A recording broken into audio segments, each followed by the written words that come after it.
कर्जा ये एक इस तरह की बीमारी है जो किसी की लाइफ में आ जाए ना तो ये सबसे पहले तो खा जाती है उसके इनकम को, फिर उसके बाद खाना शुरू कर देती है उसके फ्यूचर को, आने वाले समय को। कर्जा जो है ना ये इंसान को वो अपना जो वो ओरिजिनल होता है ना वैसा रखता ही नहीं है, इंसान बदल सा जाता है। अब ना वो बच्चों का फ्यूचर प्लान कर पाता है, ना अपनी खुशियों का ख्याल रख पाता है। कमाता है तो सिर्फ कर्जा उतारने के लिए, कमाता है तो ब्याज देने के लिए, और स्ट्रेस एंग्जाइटी इसके साथ फ्री में मिलते हैं। तो कर्जे के बेसिकली बर्थ चार्ट में कारण क्या बनते हैं, अगर कारण पहचान लिया जाए ना, यकीन मानिए कर्जे के चक्रव्यूह से निकलना बहुत आसान हो जाता है। और अगर कारण ना पहचाने जाएं तो कर्जे पे कर्जा चढ़ता चला जाता है, फिर एक कर्ज को चुकाने के लिए एक और कर्ज लेना, फिर उसके बाद एक और कर्ज लेना, और फिर इंसान ना किसी ऐसे दलदल में फंस जाता है जिससे वर्चुअली निकलना इम्पॉसिबल हो जाता है, और अगली पीढ़ी तक भी जो है ना वो भी गिरवी पड़ जाती है कर्जे के आगे। तो आज के वीडियो में हम चर्चा करने वाले हैं कि कर्जे के कारणों को हम पहचानें कैसे, अगर वो कारण जीवन में आने शुरू हो गए हैं तो उपायों के थ्रू उनको सही कैसे करें। आपके घर में कौन से ऐसे कोने हैं जिनको अगर सही कर लिया जाए तो कर्जा जो है जीवन में टिक ही नहीं सकता है। नमस्कार, मेरा नाम है योगेश शर्मा, बहुत बहुत स्वागत है आपका happy life with Yogesh Sharma में। और दोस्तों, आगे बढ़ने से पहले एक विनम्र निवेदन कि अगर अभी तक आपने अपने इस चैनल को सब्सक्राइब नहीं किया तो कृपया सब्सक्राइब करिए, और हाँ, बेल बटन दबाना ना भूलिएगा। तो दोस्तों, हम बात कर रहे थे कर्जे की। कर्जा जब भी चढ़ता है ना तो उसमें एक सबसे बड़ा कारण रहता है कि जितनी उस समय पे इनकम है उसके अनुपात में खर्चे बढ़ जाते हैं। खर्चा अगर तो इन्वेस्टमेंट की शेप में हो तो वो तो खर्चा एक बढ़िया खर्चा कहलाता है, लेकिन यही खर्चा अगर कोई बेहुदा खर्चा हो जाए या ऐसी जगहों पे हो जाए जो आपके प्लान का हिस्सा नहीं था, तो वो खर्चा जो है ना वो जीवन को शैटर कर सकता है, आपके इनकम और खर्चों के अनुपात को बहुत ज़्यादा इम्बैलेंस कर सकता है, और उसकी जगह से जीवन में कर्जे बहुत ज़्यादा बढ़ जाते हैं। तो बर्थ चार्ट का जो 12th हाउस है ना, 12वां घर, ये कंट्रोल करता है आपके खर्चों को। 12वां घर या उसको जो भी प्लेनेट प्रभावित कर रहा होगा ना, ये आपके बर्थ चार्ट में अगर तो स्वस्थ हैं, अगर हेल्दी हैं, तो फिर यकीन मानिएगा आपके खर्चे आपके कंट्रोल में रहेंगे।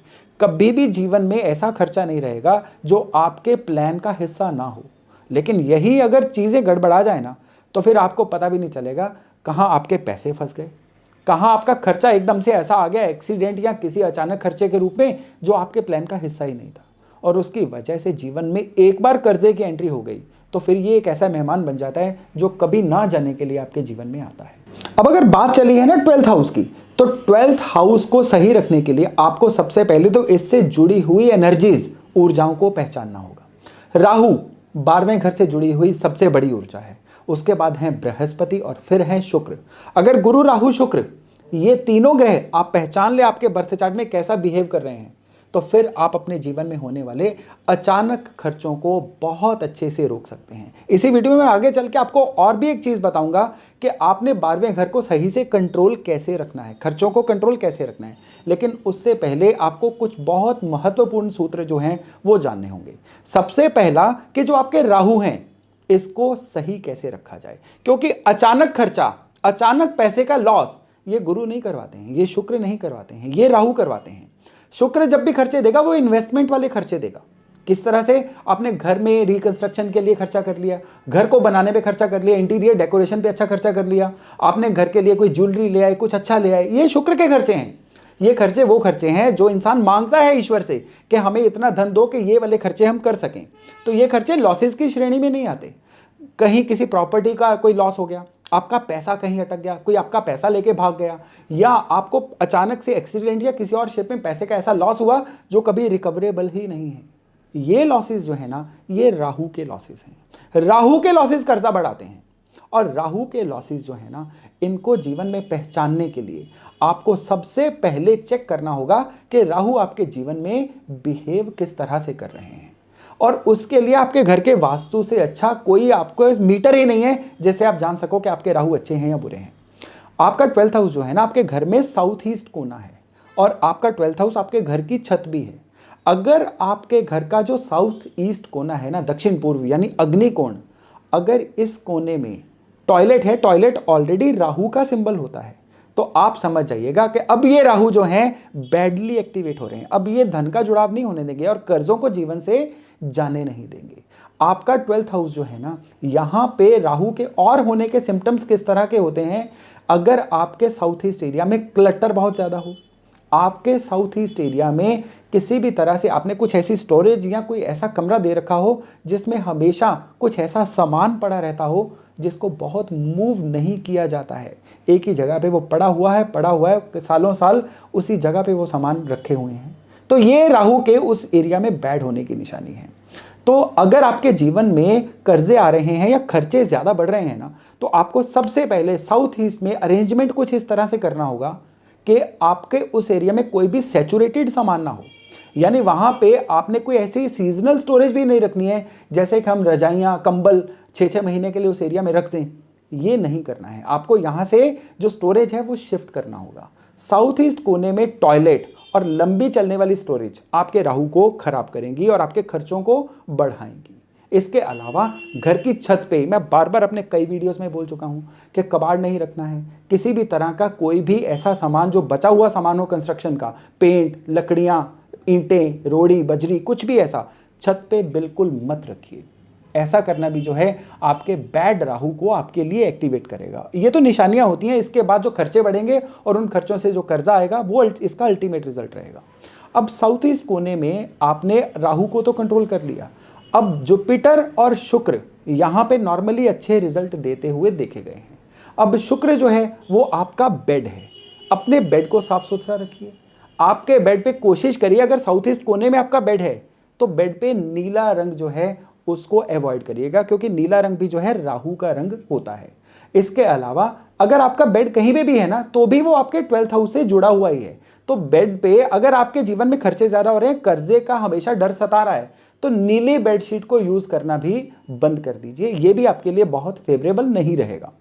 इसके अलावा आपने यहाँ पे जुपिटर को सही ढंग से इंस्टॉल करने के लिए क्या करना है, देखिए जुपिटर की एनर्जी होती है धर्म की एनर्जी, पूजा पाठ की एनर्जी। बेड के साथ पूजा पाठ की एनर्जी को नॉर्मली नहीं जोड़ा जाता है, लेकिन जुपिटर की एक और एनर्जी होती है, जुपिटर की एनर्जी होती है साफ सफाई की एनर्जी। तो अगर आप अपने घर के साउथ ईस्ट कोने को बहुत चाक चौबंद साफ सुथरा रखते हैं, अपने बेडरूम को, स्पेशली बेड को सिलवटों से बिल्कुल खत्म करके बिल्कुल साफ सुथरा बड़ा एक नीट एंड क्लीन रखते हैं, तो यहाँ पे ये जुपिटर की और शुक्र की अच्छी एनर्जी का वास होता है। इससे भी आपके राहु कंट्रोल रहेंगे और गुरु शुक्र आपकी फेवर में आएंगे। थोड़ा सा इस चीज को और ध्यान से समझिएगा कि आपके बर्थ चार्ट में हालांकि गुरु, राहु, चंद्रमा ये तीनों ग्रह पड़े तो होते हैं, लेकिन जब राहु बलवान होंगे तब गुरु एकदम से साइलेंट हो जाएंगे, और जब गुरु बलवान होंगे तो राहु अपनी शरारत नहीं कर पाएंगे। इसलिए अगर आप चाहते हैं कि आपके राहु कंट्रोल में रहें तो आपको अपने बृहस्पति को बहुत सही रखना होगा। चंद्रमा जो है ना, चंद्रमा ये ऐसी ऊर्जा है जो आपके राहु को बहुत अच्छे से कंट्रोल करते हैं। बर्थ चार्ट में जब जब चंद्रमा खराब होंगे तब तब राहु आपको खराब करेंगे, यानी चंद्रमा का वीक होना राहु के बलवान होने का सूचक होता है। ये इस वीडियो के सबसे इंपॉर्टेंट बिंदुओं में से एक बिंदु है, इसको मैं दोबारा बोल रहा हूं, इसको नोट कर लीजिएगा कि जब जब आपके चंद्रमा खराब होंगे आपके राहु आपको खराब करेंगे ही करेंगे। इसलिए आप चाहते हैं कि आपके अचानक खर्चे ना हो, कर्जे ना बढ़े, तो अपने चंद्रमा को बहुत ढंग से आपको सही रखना ही होगा। माँ चंद्रमा का रूप है, नो डाउट, कहने की जरूरत ही नहीं है कि माँ का आशीर्वाद लीजिए, माँ की सेवा करिए, माँ के साथ अच्छे संबंध बना के रखिए। इसके अलावा आपको चंद्रमा की जो धातु है ना, चांदी, इसको हमेशा अपने पास रखना है। अगर आपके कर्जे बढ़ रहे हैं, खर्चे बढ़ रहे हैं ना, तो चांदी का कोई कड़ा, कोई अंगूठी, कोई चेन, इसको हमेशा पहन के रखिए।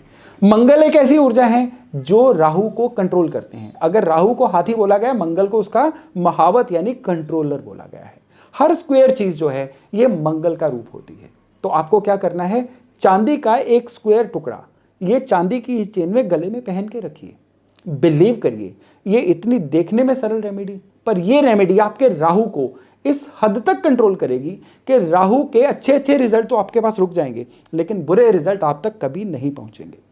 खाली 12th हाउस को सही रखने से आपके खर्चे कर्जे का रिजल्ट आपको नहीं मिलेगा, इस बात को भी नोट करना है आपको।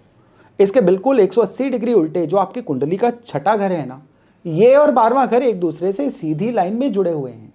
तो ये एक किस्म से एक्सिस हैं, एक्स एक्सिस और वाई एक्सिस। आपको इसके साथ साथ बर्थ चार्ट के छठे घर को भी बहुत ही ज़्यादा सही रखना होगा। और बर्थ चार्ट का जो छठा घर है ना, आपके घर का नॉर्थ कोना है।